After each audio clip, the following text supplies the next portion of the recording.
Willkommen zur zweiten Folge der Dev Diaries zum Januar-Update. Mein Name ist Toni und ich bin der aktuelle Community Manager bei TML Studios. Heute werden wir uns vor allem mal das bevorstehende Polen-DLC anschauen, gemeinsam mit dem Daniel. Und danach wird es noch zwei wichtige Informationen zu The Bus geben. Ich würde sagen, wir gehen direkt mal rüber zum Daniel. Moin Daniel. Ja, moin Toni. So Leute, wir sprechen jetzt hier über das Polen-DLC mit dem lieben Daniel. Erstmal danke dafür, dass du dir hier die Zeit dafür nimmst. Ich weiß gerne doch. Ja, ich weiß ja natürlich, dass vor allem auch aufgrund des Polen-DLCs ihr alle aktuell auch sehr, sehr viel zu tun habt. Von daher, ja, würde ich sagen, starten wir direkt rein. Und als allererstes hätte ich ganz einfach mal die Frage, seit wann arbeiten wir jetzt wirklich schon effektiv an dem Polen-DLC? Ja, das hat halt schon Ende vorletzten Jahres begonnen mit den ersten Konzeptsachen, was genau alles eingebaut wird, welche Städte, wie viele Städte, das ganze Straßensystem. Und im Frühjahr letzten Jahres haben wir dann wirklich damit begonnen, den Content zu erstellen. Ja. Sind dann auch schnell in die heiße Phase reingekommen und arbeiten jetzt gerade bis es fertig ist durch. Okay. Also auf jeden Fall schon mehrere Monate. Wir sind schon mehrere Monate dran und es ist halt auch ein größeres DLC geworden. Ja. Und ja, du stellst ja gleich noch die nächste Frage dann. Nee, ich denke auch erstmal, ist es einfach nur auch ganz interessant mal zu sehen, auch für die Spieler, wie lange eigentlich wirklich sowas dauert. Wie viel Ja, Arbeit klar, das das ist. man denkt ja immer, sowas wird schnell gebaut, so random zusammengesetzt und so, aber man macht sich ja auch schon Gedanken, dass die Sachen schöner aussehen und authentisch wirken. Ja. Und um sowas zu gewährleisten, muss man natürlich auch ein bisschen Detailarbeit machen. Ja, klar. Und um wie viele Städte handelt es sich da? Also worauf können sich da die Spieler freuen? Ja, wir haben halt wirklich 15 Städte angepeilt und jetzt auch letztendlich in dem ganzen DLC drin. Ja. Städte, ich nenne jetzt nicht alle Städte, aber bekannte Städte wie Danzig, Warschau oder Posen oder Krakau und so sind natürlich alle drin. Ja. Dann natürlich auch kleinere Städte, aber da ist halt schon sehr viel Content für den DLC drin. Ja, auf jeden Fall. Und Leute, wie ihr es jetzt auch wahrscheinlich schon die ganze Zeit seht, wir haben jetzt schon mal einfach ein paar bewegte Bilder gemacht, ein paar Ausschnitte für euch, die ihr jetzt auch währenddessen wir reden auch einfach mal seht, damit ihr da schon mal euch ja auch darauf freuen könnt und schon mal ein paar Einblicke habt. Genau, wir haben ja bei den Städten auch das wirklich so gemacht, dass wir uns markante Stellen ausgesucht haben, die halt einen hohen Wiedererkennungswert haben. Ja. Und das dann so gut es geht mit unseren Fernbus-Tools halt nachempfunden. Okay, ja, cool. Und natürlich auch, ja, die nächste oder auch eine sehr spannende Frage ist, was ist vielleicht so besonders an diesem DLC, an Polen gegenüber vielleicht anderen Ländern? Auch für uns war jetzt Polen hauptsächlich interessant, weil es halt direkt an den Grenzen zu Deutschland ansetzt. Da benötigt man halt nicht, also kein Vor-DLC, um da durchzufahren, um in das nächste Land zu kommen. Okay. Deshalb sind wir da dran, rund um Deutschland halt die ganzen Nachbarländer zu bauen. Da haben wir jetzt auch schon fast alles durch. Ja.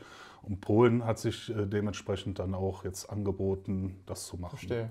Okay. Ist ja natürlich dann auch cool, wenn dann die Karte irgendwie auch irgendwo dann komplett wird. Ja, dass das dann rundherum alles komplett gemacht wird und mal schauen, was dann so in Zukunft noch geplant ist. Ja, super.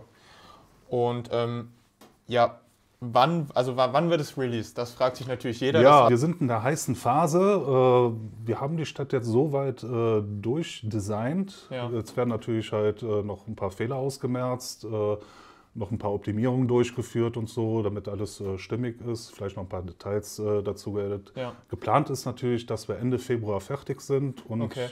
dann denken wir auch, dass das dementsprechend zeitnah released wird. Okay.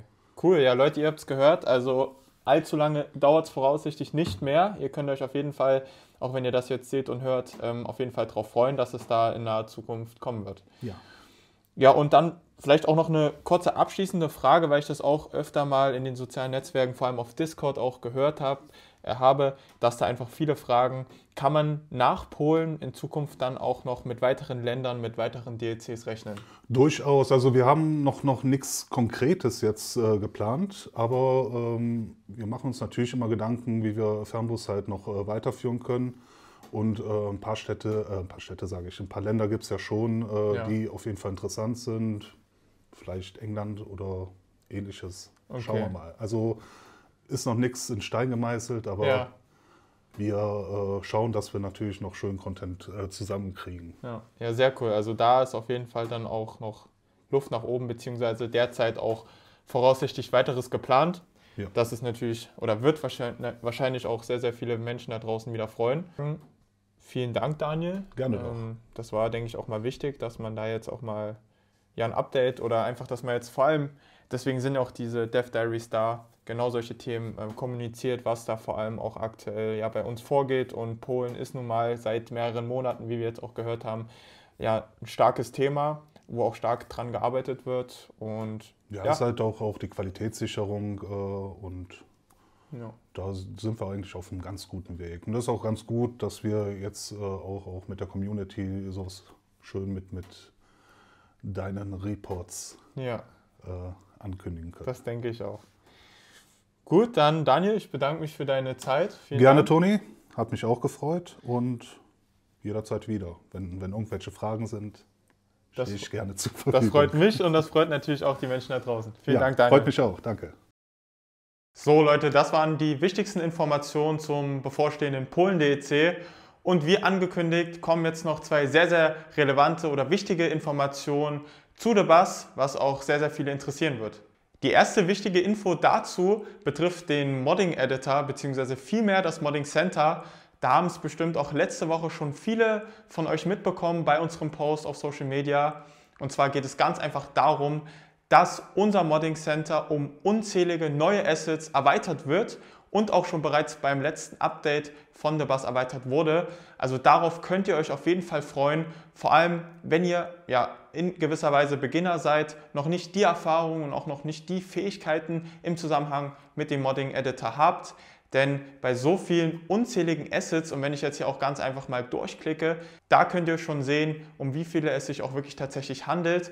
Und ja, was ihr da auch wirklich für eine Möglichkeit geboten bekommt, dass ihr da ganz einfach eure Projekte, eure individuellen Projekte auch wirklich umsetzen könnt.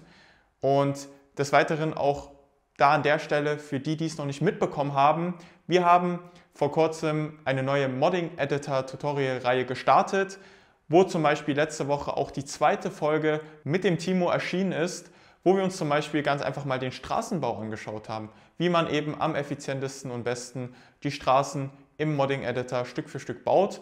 Und da könnt ihr euch auch in Zukunft auf viele weitere Tutorials freuen, wo wir die einzelnen Themenbereiche da auch wirklich ja, ansprechen werden und ihr dann vor allem, wenn ihr eben wie gesagt Anfänger seid, euch da ganz einfach mal anschauen könnt, okay, wie kann ich das Ganze bei mir selbst für meine Projekte umsetzen und wie kann ich da vor allem langfristig mir ganz einfach diese Fähigkeiten aneignen.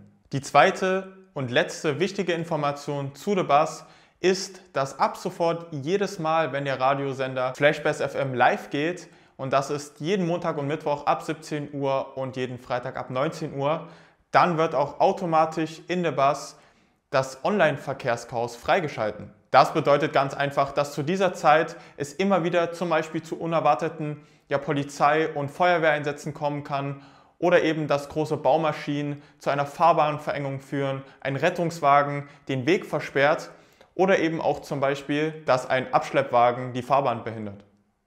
Liebe Community, das war es soweit mit dem Januar-Update. Ich hoffe, euch hat es gefallen und vor allem, dass ihr euch eben auf das bevorstehende Polen-DEC freut und natürlich auch auf das erweiterte Modding Center. An der Stelle möchte ich auch mal erwähnen, dass wie immer ihr uns am besten auf unseren Social Media Kanälen erreicht, vor allem auf Discord, da bekommt ihr immer wieder sehr schnell eine Antwort bei sämtlichen Fragen zu unseren Spielen. Und in diesem Sinne würde ich sagen, wir sehen uns spätestens beim nächsten Dev Diary. Ciao.